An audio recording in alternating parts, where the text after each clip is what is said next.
Hey all, Choiboy here. Welcome to another video. This one is going to be the last portfolio update for 2020. So this is the December Sharesies Portfolio update.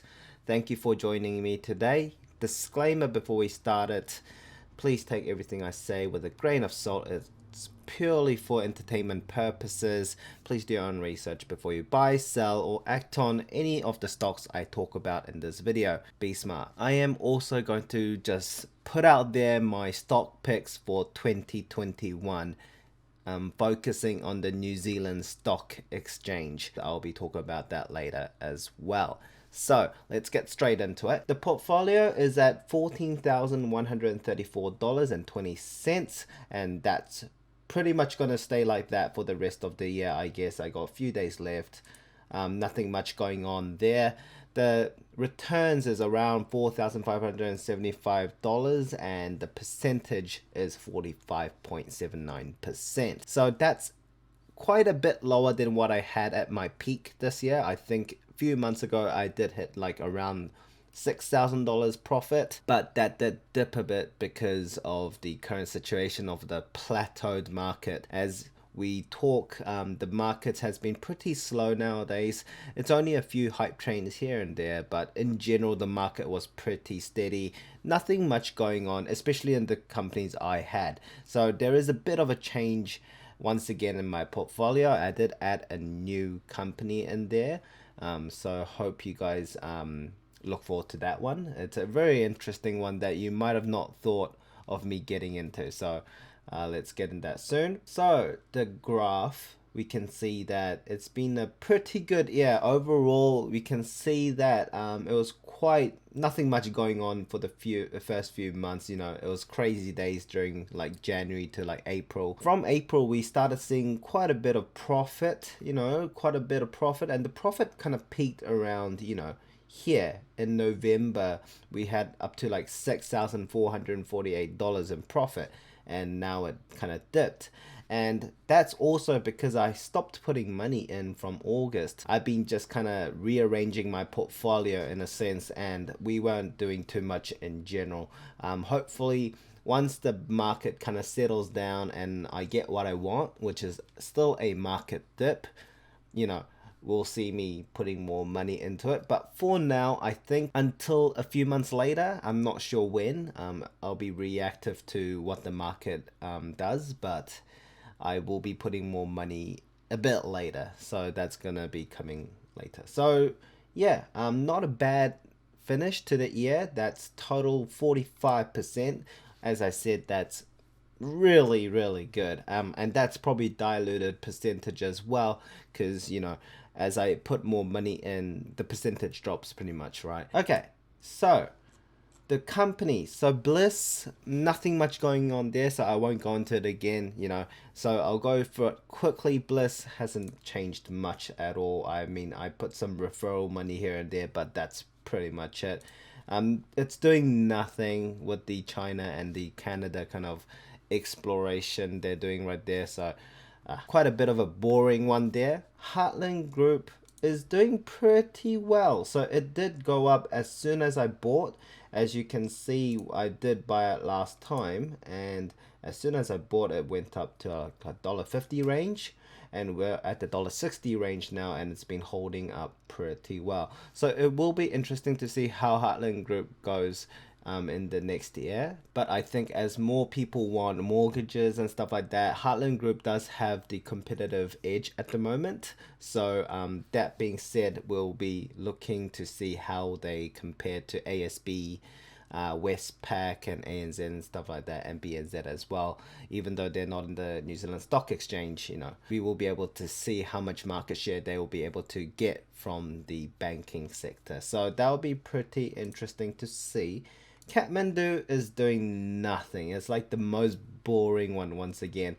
I've been holding this for a while. I've sold a bit to buy the other companies and stuff like that. So, I bought a lot of the Heartland Group one based off the things I sold here in Kathmandu. So I'm willing to keep it a bit, but not that much. It's a dividend stock in general, right? It's a retail company, so it didn't make sense for me to hold too much of it, especially when I'm looking for more growth-based portfolio rather than a dividend-based portfolio. My total portfolio value is not high enough for me to be comfortable just getting passive income of around, 3% to 6% per year. I want to look for companies that has tremendous potential to grow in the next 5 to 10 years. And dividend stocks are nice, but for my strategy, I'm looking for a bit more higher risk and a bit more returns out of it as well. So Kathmandu, I'm willing to hold it for now, but 1,000 shares is all I got in Kathmandu now. Plexus. So Plexus, as you guys know, I can't really talk much about it because I'm an insider here, but I haven't been doing too much. I tried to get into the SPP, which you guys would have known. So SPP was oversubscribed, so it got heavily scaled, and I only got like a fifth of what I've asked for. So I bought more at market rate. After the SPP in early December, and obviously I had to go through that procedure the company has to buy my own company stocks. It's my biggest holdings now. It always was, but either way it's gone even bigger now. So I hold around 7.3k worth of Plexus. I might be adding more. I'm still pretty bullish about my company just because it's a good company to be in.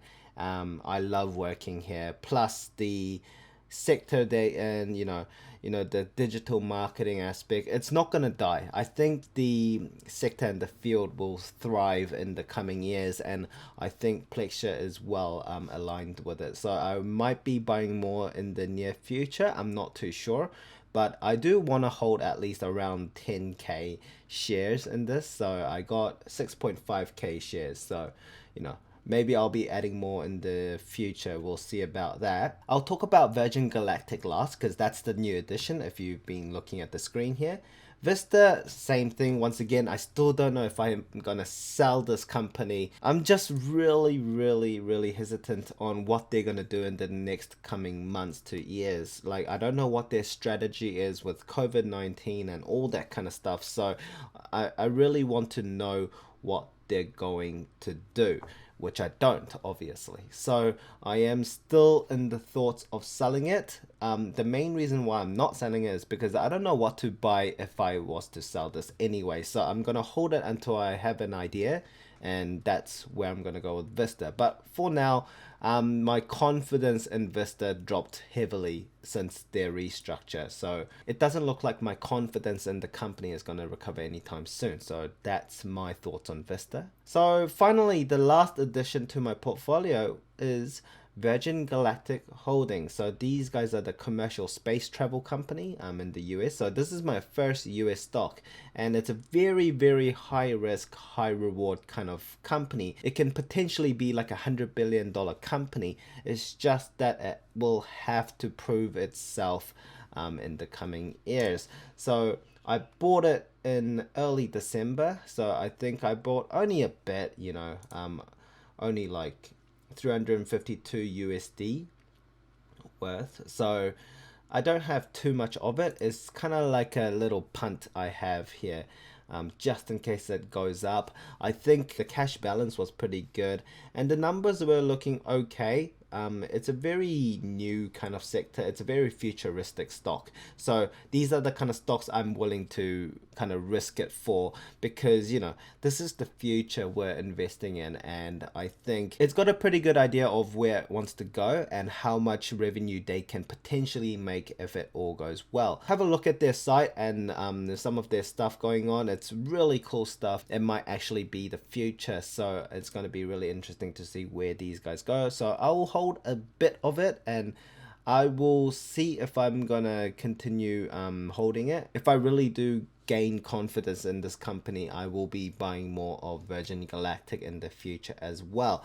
As that, I will be adding New Zealand stocks next year. I just want to see this dip. So that's pretty much the portfolio update for December 2020. Sorry guys, it hasn't been quite the most interesting portfolio updates in the past months, but hopefully in 2021 we see more volatility in the market, which causes me to make some dramatic decisions about how I will handle my portfolio. So that's all for these updates. And now for people who are interested to see what my 5 picks for stocks in the New Zealand Stock Exchange, we'll get straight into it. So my stock picks for 2021 New Zealand stocks, they are Plexus, PX1 ticker, Synlait Milk, SML, A2 Milk, ATM, Oceania Healthcare, OCA, and Sky Network TV, SKT. So these are the 5 stocks I've picked. It's heavily oriented towards growth. You guys probably know by now, I'm not really like a blue chip company kind of guy, you know? I don't invest in too many big companies. I prefer to go for smaller ones that has more potential to, and that's the fun of investing for me. And later on, if I grow my portfolio value over time, I will be looking into adding more funds and blue chip companies where they pay dividends or something like that. So the funds I want to really get into later is like kind of like the ARK ETFs and stuff like that. So if you guys haven't looked into ARK, ARK, please have a look at that. They have really interesting ETFs, and I think it might actually be the future of ETFs. Just quickly going over why I chose these 5. Plexus, my company, I really think they are well oriented in the market, in the tech space as well, and I think they can thrive as long as they can, you know, nail down some good deals in the next few years. Who knows who's going to be coming on board to the company and the product, but it's one to look forward to. I think a few brokers have picked Plexus once again for 2021 as well, so have a look at the brokers picks. I think Joshua made a video on the brokers pick and his own stock picks as well, so have a look at that as well. Synlait Milk and A2 Milk kind of goes hand in hand. I think A2 Milk got heavily smashed.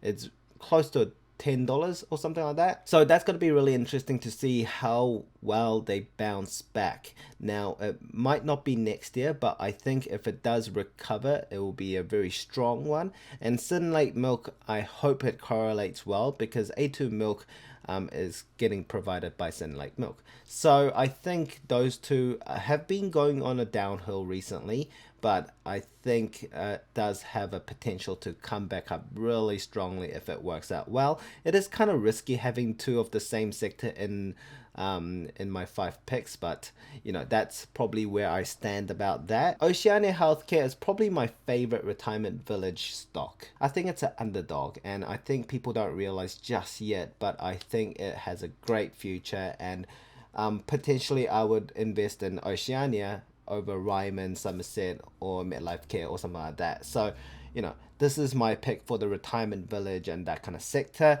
And Sky Network TV is a very controversial one. They had a bit of a rebranding recently as well, and they got wrecked so hard in the past year or so. I think they can, you know, give it a nudge, and I think they can have a bit of a recovery next year, given that more people go into like Sky Sports and stuff like that. I think it will be really interesting to see where they go, but I'm not bullish, but I think that's a pretty good, you know, medium risk and medium reward kind of thing, or maybe it's a high risk high reward kind of thing as well. I'm not sure, but I think they do have a chance if they make it work. They will have to think about their strategy on how they're going to get their business model properly done and how they're going to market it to people. I think that's going to be the key point for Sky Network TV. So these are the 5 stocks I have in mind for 2021. If you liked my video today, give it a thumbs up, put a comment down below what you thought, subscribe to the channel, put the bell notification for my notifications, especially for my live streams.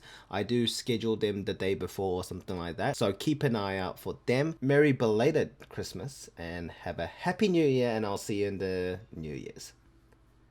Peace.